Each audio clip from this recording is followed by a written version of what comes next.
Welcome to Expedition 57 on board the International Space Station.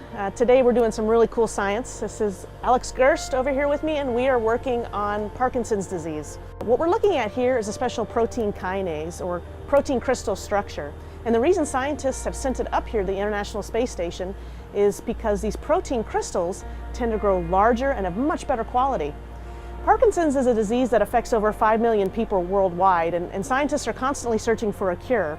And what we discovered was that here in the microgravity environment, these crystals really like to grow. So if scientists can better elucidate or clarify the structure, then they're better able to develop an inhibitor drug for Parkinson's. And not only an inhibitor drug, but an inhibitor drug with very few side effects. So what Alex is doing here today is he's obviously working on the wall, is what it seems like here in microgravity, and he is. He's got a microscope above him, and he's got a plate that he filled with this special protein crystal structure just a few days ago.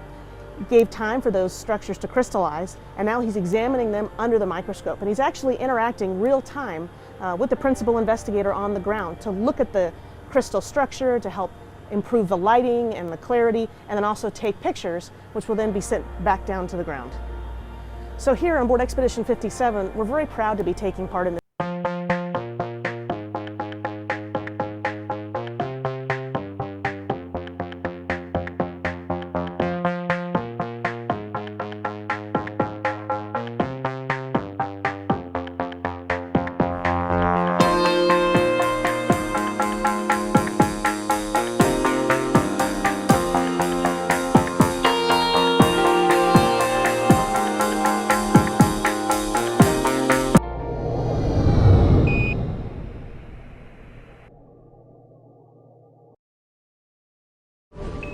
Subscribe for more space.